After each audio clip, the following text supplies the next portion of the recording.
La série des livres de J.K. Rowling est tellement magique qu'il a été impossible de tout inclure dans les films. Bienvenue sur WatchMojo français, aujourd'hui nous faisons le décompte du top 10 des différences les plus choquantes entre les livres et les films d'Harry Potter. Difficile, très difficile. Pour cette liste, nous passons en revue les personnages, l'histoire et tout ce qui touche à l'univers d'Harry Potter qui a été omis ou modifié dans les adaptations au cinéma. Et comme on va parler des points clés de l'histoire, il est très important que vous soyez à jour dans vos lectures et dans les films. Ça, c'est distrayant. Ex-spoiler, Amous. Enfin, alerte spoiler quoi. Oh, tu as tout gâché! Numéro 10, livre, un sphinx est présent dans le labyrinthe, film, pas de sphinx. Les romans Harry Potter sont pleins d'énigmes géniales qui n'ont malheureusement pas été intégrées au film. Par exemple, l'énigme des potions que résout Hermione dans Harry Potter à l'école des sorciers qui permet à Harry d'affronter le professeur Quirrell. Dites-moi ce que vous voyez. Dans Harry Potter et la Coupe de Feu, J.K. Rowling pose une nouvelle colle à ses personnages. Cette fois-ci, Harry est seul, piégé dans un immense labyrinthe pendant le tournoi des trois sorciers. Alors que dans le film, Harry parcourt un immense et terrifiant massif, le dédale du livre est rempli de créatures hostiles, dont un sphinx qui accepte de laisser passer le jeune sorcier à condition qu'il résolve une énigme. Sa présence rappelle ainsi au lecteur la passion de J.K. Rowling pour la mythologie, tout en suggérant qu'Hermione déteint peut-être un peu sur Harry. Moi, j'ai tout appris dans les livres. Il y a des choses plus importantes. L'amitié, le courage. Harry, sois prudent surtout. Numéro 9, livre Les Animagis sont expliqués, film On ne sait presque rien des Animagis. S'il vous plaît, monsieur, un animagus est un sorcier qui choisit de se changer en animal. Un loup-garou n'a pas le choix. Vous connaissez la différence entre un loup-garou et un animagus ? Si le film est votre seule référence, alors vous n'aurez que l'explication d'Hermione. Le livre, en revanche, explique en détail le processus de la transformation ainsi que les lois qui l'encadrent. On apprend également que James, Sirius Black et Peter Pettigrew sont devenus des animagis, quoique non déclarés. Ils l'ont fait afin d'aider Remus Lupin à supporter les pleines lunes lorsqu'il se transformait en loup-garou, et ils ont créé la carte du maraudeur pour pouvoir sortir de Poudlard à leur guise. Messieurs Lunard, Queue de Verre, Patte-Molle et Cornedru sont fiers de vous présenter la carte du maraudeur. Nous leur devons beaucoup. Si vous n'avez pas lu le livre, vous avez dû vous demander pourquoi Pettigrew se transformait en rat, Sirius en chien et même McGonagall en chat, même si elle le fait légalement. Vous êtes vachement doué. Oh, merci pour ce compliment, monsieur Weasley. Comprendre la notion d'animagus donne même un sens au patronus de la famille Potter, puisque James se transformait en cerf. Mon patronus est un cerf. C'est juste, oui. La ramure. Numéro 8, livre Peter Pettigrew se fait étrangler par sa main d'argent. Film Peter Pettigrew ne meurt pas. Merci, maître. Merci. Vous vous souvenez quand Peter Pettigrew sacrifie sa main pour ressusciter son maître ? Voldemort lui offre une main toute neuve, sauf que dans le livre, c'est loin d'être un cadeau. Plus tard dans l'histoire, Pettigrew tente d'empêcher Harry et sa troupe de s'échapper du manoir des Malfoy. Laissez-la, traquez-les. Pendant un bref instant, il se refuse à tuer le fils de son meilleur ami. C'est cet acte qui causera sa perte et il sera étranglé par sa propre main pour avoir défié son maître Voldemort. Dans le film, Pettigrew est rapidement mis hors d'état de nuire par Dobby qui se contente de le désarmer. Trop sombre pour le cinéma, peut-être ? Qui prend sa baguette? Numéro 7, livre Harry replace la baguette de Suro sur la tombe de Dumbledore. Film Harry brise la baguette de Suro et la jette. Il tua un sorcier avec qui il s'était jadis querellé. Enivré par la puissance que la baguette de Suro lui avait donnée, il se vanta de son invincibilité. Ce passage a fait grincer des dents tous les fans d'Harry Potter. Dans le livre comme dans le film, on apprend qu'Harry est le véritable maître de la baguette de Suro alors qu'il désarme son propriétaire précédent, Draco Malfoy. Mais ce qu'il en fait dans le film irrite les fans du livre. Après la bataille de Poudlard, Harry fait ce qui ne viendrait à la tête d'aucun détenteur de la baguette la plus puissante du monde. Il la casse en deux et la jette. Dans le livre, en revanche, il s'en sert pour réparer sa propre baguette qu'il a toujours préférée. Ensuite, il rend la baguette de Suro à la tombe de Dumbledore. Ainsi, à la mort d'Harry, elle ne s'attachera plus à personne et c'est quand même plus logique. Elle s'intéresse à toi uniquement parce qu'elle pense que tu es l'élu. Mais je suis l'élu. Bon, excuse-moi, je rigolais. Numéro 6, livre Les elfes de maison sont maltraités mais jouent un rôle clé. Film Les elfes de maison importent peu et on les voit rarement. Pourquoi tu t'habilles avec cette chose? Ça, monsieur, C'est le signe de l'esclavage des elfes de maison. Harry Potter combat plusieurs problèmes, mais s'il y en a un qui est majoritairement absent dans les films, c'est la maltraitance des elfes de maison. Tout ce qu'on voit, c'est que Dobby est l'esclave des Malfoy. Nous réglerons ça plus tard. Pourtant, Dobby a un rôle bien plus important que ne le suggèrent les films. Par exemple, c'est lui qui donne la branchifleur à Harry lors de la coupe de feu, pas Neville. Tu en es sûr, Neville? Absolument. Pendant 1 heure. Environ. De plus, le film omet que certains elfes de maison bénéficient d'un travail convenable dans les cuisines de Poudlard.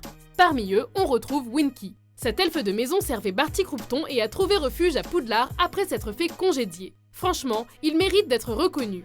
Vous n'avez qu'à demander à la fondatrice de la salle, alias la Société d'aide à la libération des elfes, Hermione Granger.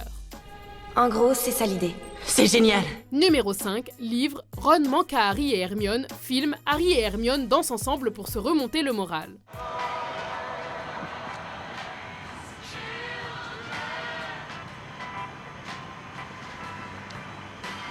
Lorsqu'Harry, Ron et Hermione partent à la recherche des reliques de la mort, leur relation se détériore. Ron est très affecté par l'Horcrux qu'il porte autour du cou et qui réveille ses émotions les plus négatives. Tu crois que je ne sais pas ce que ça fait? Non, tu ne sais pas ce que ça fait, Harry. Tes parents sont morts. Tu n'as pas de famille. Ron arrive rapidement à saturation et quitte ses deux amis. Dans le film, Harry et Hermione broient du noir en écoutant une radio qui passe soudain une chanson plus douce. Ils se mettent alors à danser ensemble et partagent un bref moment de joie. Une joie qu'ils n'avaient pas ressentie depuis longtemps. Puis, la chanson se termine et ils reviennent à la réalité.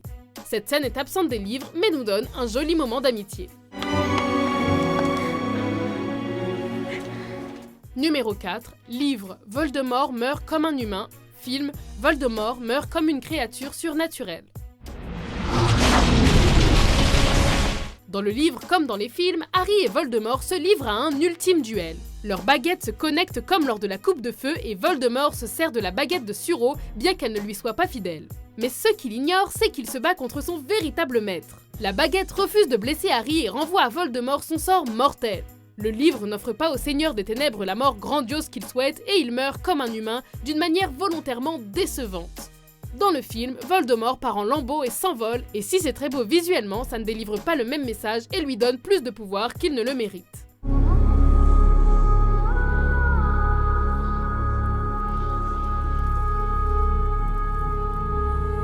Numéro 3, livre Peeves, Ludo Verpi, Charlie Weasley et Teddy Lupin existent tous. Film Peeves, Ludo Verpi, Charlie Weasley et Teddy Lupin n'apparaissent pas. Why, it's Potty-wee Potter! I'm Peeves Potter and you better watch out for me! Lorsqu'une saga de livres est adaptée au cinéma, certains personnages sont occultés pour ne pas freiner le rythme. Là, il en manque bien plus d'un. Peeves, l'esprit frappeur, un sadique qui prend un malin plaisir à faire des farces aux élèves et au personnel de Poudlard, est l'un des chouchous des lecteurs. Le chef du département des jeux et sports magiques, Ludo Verpi, apparaît dans le 5e livre, mais pas dans le film. À l'écran, le second fils Weasley apparaît uniquement dans une photo. Mes parents ont décidé d'aller en Roumanie pour voir mon frère Charlie.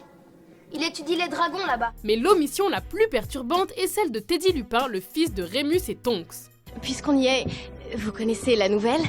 Rémus Très et moi, bien, nous aurons du temps pour les mondanités plus tard. Ce personnage représente la nature cyclique de la saga puisqu'il devient orphelin lors de la bataille de Poudlard et sera en quelque sorte le Harry de sa génération. Et Rémus, votre fils? D'autres lui diront pourquoi sa mère et son père sont morts. Un jour, il comprendra. Ils ont même trouvé l'acteur.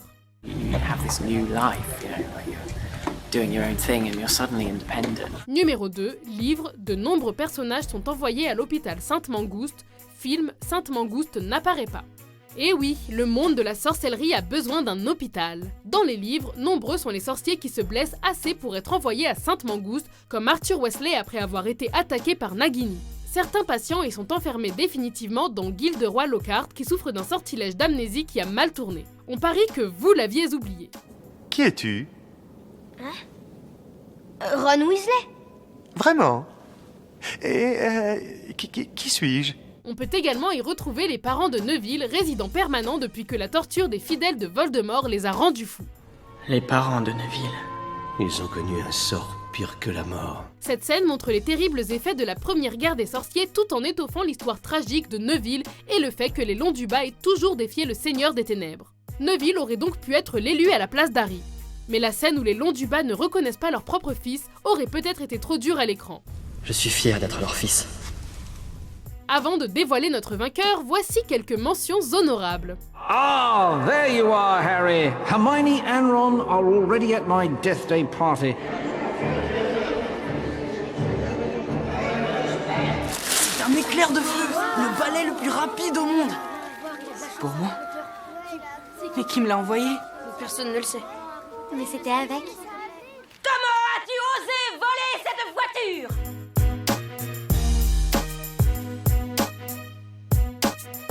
Numéro 1, livre, Tom Jedusor est un sang-mêlé et a été conçu grâce à un filtre d'amour. Film, les origines de Voldemort ne sont pas clairement abordées. L'os du père, donné en toute ignorance. Dans les films, quand Dumbledore montre à Harry le passé de Voldemort, on apprend la façon dont cet orphelin est devenu le Seigneur des Ténèbres. Je peux déplacer des objets sans les toucher.